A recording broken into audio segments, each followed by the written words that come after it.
Yeah, Oman for Sunset TV so any ahana nkomo panewo dani day na no de unimsi ye de ma ne sema isi wo Ghana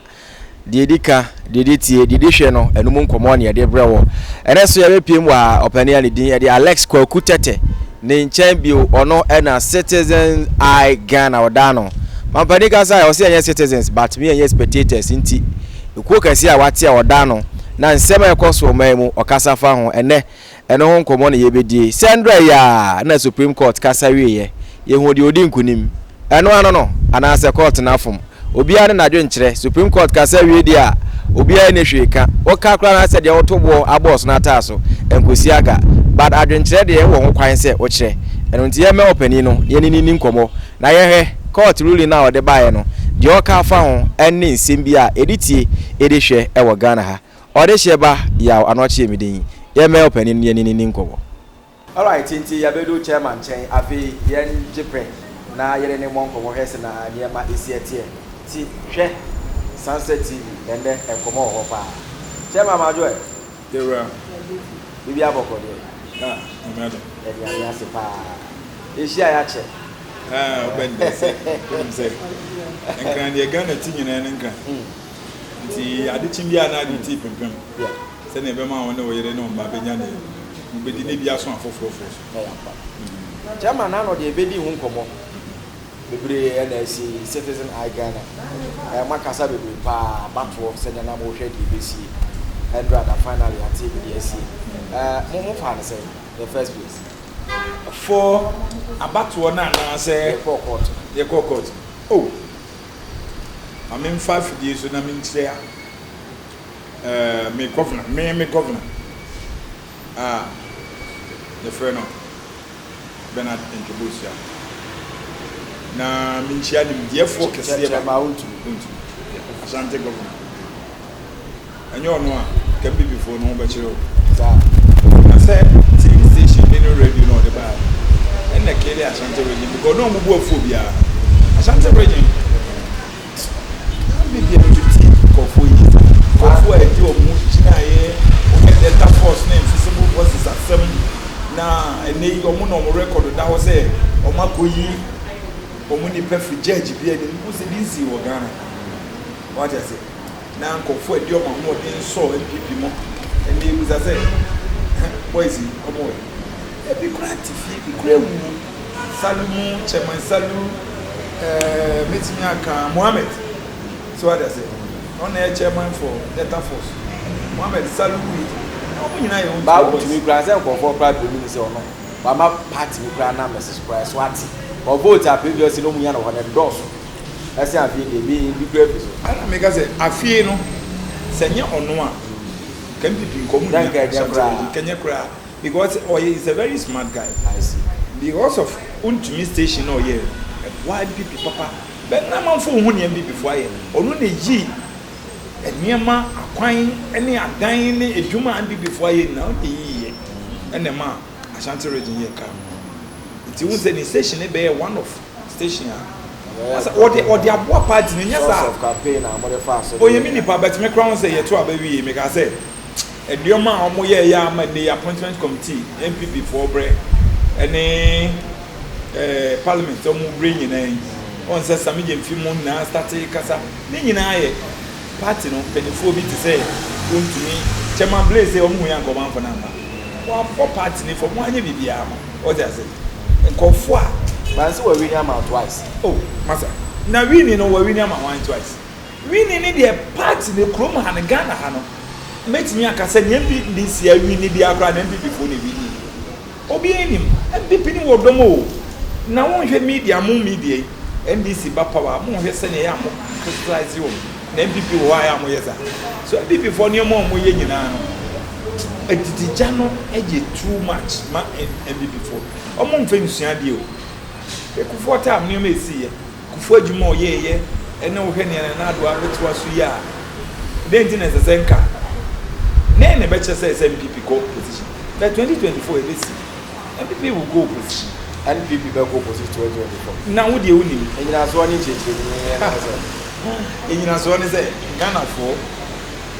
me fa fidi sun chia Ghana for ni la akwam jan da bia wo bia mi chia you see nipa ye great and wise person is a lawyer Kwamja na pimma pie e nyame ne dia che na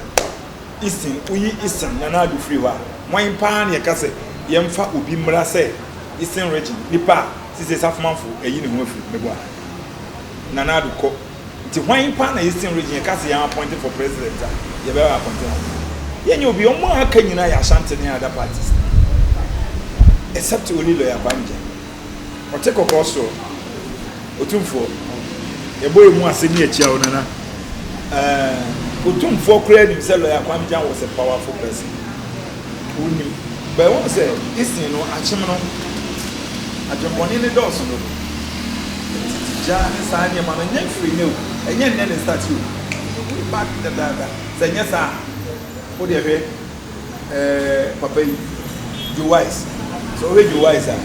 be you wise ejuma wa ye wo Ashanti region eye bekwai me mashada ko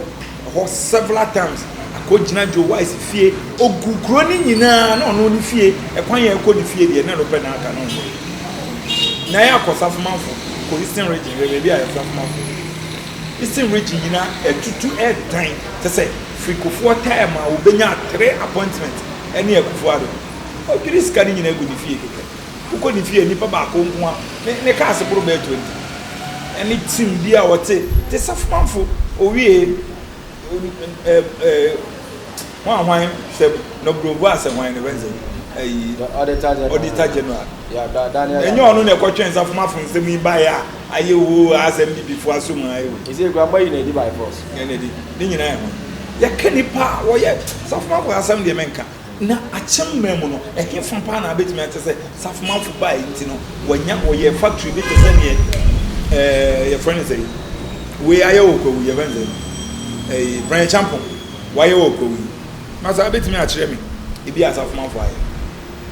enso sika ne mfaso di asafomanfo enya free MPP party mu fi banwe retired ene aban wi mu Ghana then we say then na why say bianco special house bi wo Eastern region na say why akwan why factory bi na mebu no enya bi ye no ebi ni osa me achimi ni o because you know your boys I don't think I say NDC will lose to 2024 oh MPP be lose NPP oh debut na masa ni ekufuo ye so wo ye adwuma pa wo ekufuo na atu na ni mutu so ye adwuma so na adu bia wa be ye dikem ne for ye de 8 years then so ni enti American say once o he party ya NDC MPP o man dey wi Ghana so what I say we kona we aba foforo bi ntimi aba foforo betimi aba na yenya unexpected person bia Ghana for buno no musuro no na wo bwanko for bi te say bia betimi akasa me for afidie so best point mine in preference despite you will despite onu ogina sisi a obeyi amafo bia obetu party ne baako so what just NPP that be ogina say MPP o NDC obeyi ogina different candidates there near osofo no chiaboson be creative for ya obeyi NDC and MPP obeyi baako ado ba be second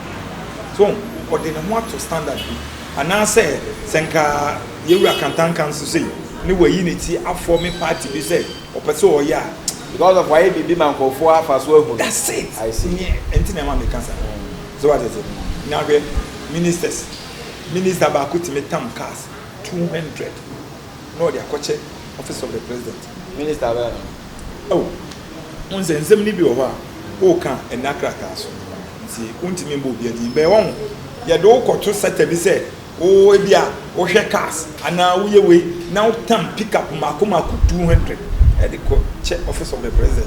president for campaign wo mara ba bia o gina se o MP mpo no masa assembly ne ko henkofo omunika enkofo a eye ne party members campaign managers ni ade ne youth na masa sa no ko he o mabra buma ti sa ni pa we na Ghana from MFA records omo mfa records ne de enti amayemra NDC se make us NDC be take power yeah ombe fa ne enti amame ka zan say unim say ye to aba ne 8 years ye to aba ma jomama ye to aba ma nanado oba nanado say ye to aba ma nanado a enka yema na na do nko anko gina ana do mama nko anko te no ne yehwe se vote be ombeso ama na ye to abama party enti no there's the name NBC NPP I don't know for hwe ho ade to ama so other appointees no betumi abo aban the second term so wo mo mbara omo be disappointing massive na say we dey ye body akofi say ye be co position same go position omo na obi entime kire but omo bi mu nim say masa na edure dey masa obi abepele be disifu aban serious na do ntimi nya djuma te say na wo ye 2016 bepim 17 bepim 2020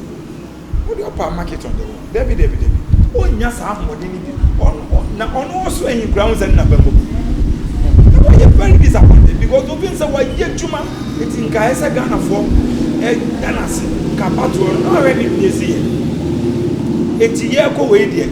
na ball ye ba ye ni nipa 11 and ebo na 11 ya de omo ball ya sa mo ball pepepe say na 6 minutes dey say pepepe tini aka pepepe na ga identity no dey for enya ahode so dey kokot is what I say onu evidence and so court say evidence any crack any de ko any ne kure akra na ntro kakra be za na court na okoyi ni obuku ni wankasa ko na me na to mo ni ashe nti ministers ni dey won be disappointed na because love in a boy na eye tro kan kejuma na mo ye anything ka meka say ka president in particular Senka ebi Senka John Ben be bia enti esesa eno na ma che wo say Senka was serious was another team ba there another team ba na no no so dia ahoden foforo ede ke no ko benya ahoden na onya 2016 no ede be ye we e ke no de ke bi enke betimi ai aboa na kakra se what I say because obi a pese ne din ba abontinti na djuma wo be ye no eno no be boa ma go fraka say we dey le bi kofofofo ye odiom bai why are there masa obi te se kwasi apa aban man ministry appointment obey kufo man we keke no wan e benze no na ye okasama benze kufo we ye odi bai o se health insurance so na kasama o kwasi apa na kasama ene ho na ye current MP for na masa wo poni ho modin won say o wie edwuma no sisi ya make say o hospital be yourself sisi kwa de mefa nse bi ebo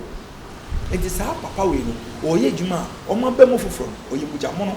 o mo be ye edwuma de ashaban na nunyam e de age o mo so mo din de ato because obi apese ojo enso o be he no appointment no wan we a sangofo na ye mo enti nka o mo ye buja mo no san mre mu nanka 2024 no ne oba kenya dendenden ma nanka mo de record na to nanka fo ye be ye ya omo ngasa o ma disappoint o ma no was appoint o ma say o ma me the same ministers na fi wo say ubenya te se nie de Didn't Alex Koku Tete now an offer how be an send your kind of bit me between so Sunset TV and our face so CTech TV. That the here will be answer or the comment the power YouTube subscribe to Sunset TV. Yes, so you do nothing, you know, and it's also near 17 so Mr. Tete. Now Ghana between your community early now. It is out from what is share by Yao and then and come on so